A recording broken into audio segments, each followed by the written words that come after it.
దేవుని నామంలో అందరికీ వందనాలు. నిర్గమాకాండము మరియు పరిచయం. నిర్గమాకాండము అనేది బయలుదేరడం అనే అర్థాన్నిచ్చే ఈ నిర్గమాకాండము ఇశ్రాయేలు చరిత్రలోని ప్రముఖ సంఘటనలను తెలియజేయడం. ఆ సంఘటనలు ఏమిటంటే, ఐగుప్తుల్లో దాసులుగా ఉన్న హెబ్రీయులు అక్కడ నుండి బయలుదేరడం, సీనాయి పర్వతానికి ప్రయాణం మరియు దేవుడు తన ప్రజలతో చేసిన నిబంధన. నిర్గమాకాండంలో మోసే ద్వారా ఐగుప్తులను దాసులుగా ఉన్న హెబ్రీయులను నడిపించడం, అలాగే మోసే ద్వారా అనేకమైన కార్యాలు జరిగించడం.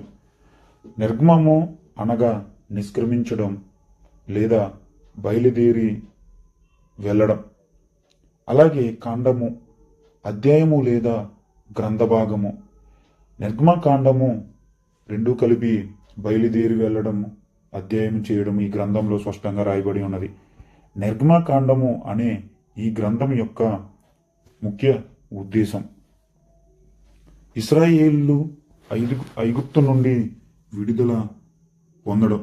ముఖ్యమైన భాగము ఇది. నిర్గమకాండంలో 1వ అధ్యాయము 1వ వచనం నుంచి 15 అలాగే 21వ వచనంలో స్పష్టంగా రాయబడి ఉన్నది. ఐగుప్తుల్లో బానిసలు 1వ అధ్యాయం నుండి 22వ అధ్యాయం వరకు స్పష్టంగా రాయబడి ఉన్నది. అలాగే మోషే పుట్టిక మరియు తొలి జీవితం 2వ అధ్యాయము నుండి 4వ అధ్యాయము వరకు స్పష్టంగా రాయబడి ఉన్నది. మోషే మరియు అహరోను ఐగుప్తు రాజు యొద్దకు వెళ్ళడం 5వ అధ్యాయము 1 నుంచి 11వ అధ్యాయము 10 వచనాలు స్పష్టంగా రాయబడి ఉన్నది. అలాగే పస్కా మరియు ఐగుప్తుల నుండి బయలుదేరడం 12వ అధ్యాయము 1 నుండి మొదలుకొని 15వ అధ్యాయము 21వ వచనంలో స్పష్టంగా రాయబడి ఉన్నది. అలాగే ఎర్ర సముద్రం నుండి సీనాయి పర్వతం వరకు ఏ విధంగా ప్రజలు చేరుకున్నారు అనేది 15వ అధ్యాయము 22 నుంచి 18వ అధ్యాయము 27వ వచనం వరకు స్పష్టంగా రాయబడి ఉన్నది. ధర్మశాస్త్రము మరియు నిబంధనలు 19వ అధ్యాయము 1వ వచనం నుంచి 24వ అధ్యాయము 18 వరకు స్పష్టంగా రాయబడి ఉన్నది.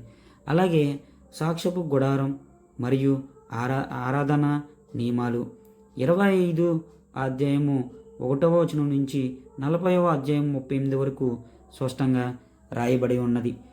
అయితే ఇశ్రాయేలులను ఐగుప్తు నుండి విడుదల పొందించడం, అలాగే మోషే ఎర్ర సముద్రమును పాయలుగా చేయడం, సీనాయి పర్వతమును ఎక్కించడం, ధర్మశాస్త్రము మరియు నిబంధనలను ఆయన దేవుని ద్వారా తెలుసుకోవడం, దేవుని అడిగి వాళ్ళకి చెప్పడం, సాక్ష్యపు గుడారాలు అలాగే ఆరాధన నియమాలు తెలియడం ఈ నిర్గమకాండంలో స్పష్టంగా రాయబడి ఉన్నది. Praise the lord.